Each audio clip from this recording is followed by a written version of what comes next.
بسم اللہ الرحمن الرحیم۔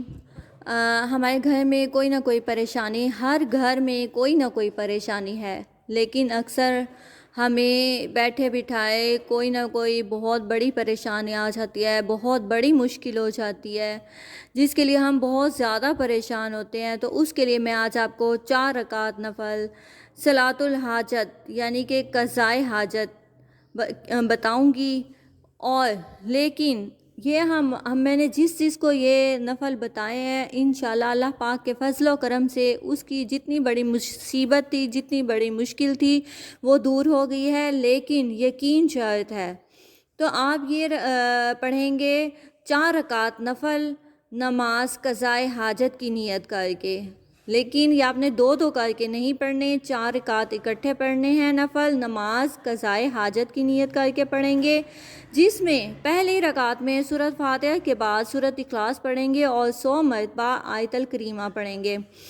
پھر دوسری رکعت میں سورۃ فاتحہ اور اس کے بعد سورۃ اخلاص، اس کے بعد 100 مرتبہ یہ آیت پڑھیں گے، ربی عنی مسنی الضر وانت ارحم الراحمین۔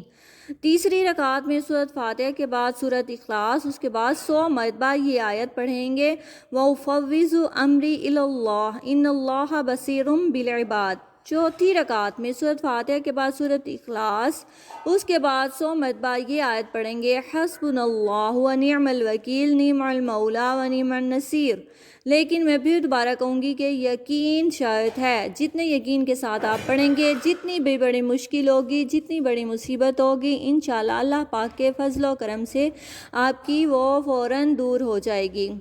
اور اس نماز کا فائدہ یہ ہے کہ پھر نماز قضائے حاجت کے بعد آپ نے حضور صلی اللہ علیہ وآلہ وسلم کو دل میں رکھ کے آنکھیں بند کر کے ان کا تصور کر کے 100 مرتبہ درود پاک پڑھیں گی، اور اس کے بعد جو بھی حاجت ہوگی وہ اپنے اللہ رب العزت سے مانگیں گی، انشاءاللہ انشاءاللہ انشاءاللہ اللہ پاک کے فضل و کرم سے وہ ہماری حاجت پوری ہو جائے گی، جتنی بڑی پریشانی ہوگی ہماری دور ہو جائے گی۔ لیکن یقین شرط ہے، جتنے یقین کے ساتھ پڑھیں گی اتنی جلدی آپ کی وہ دعا قبول ہو جائے گی۔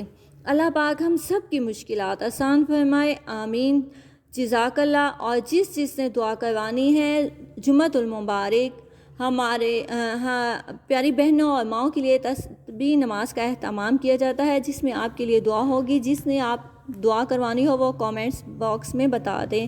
اللہ پاک ہم سب کی مشکلات آسان فرمائے، آمین، جزاک اللہ۔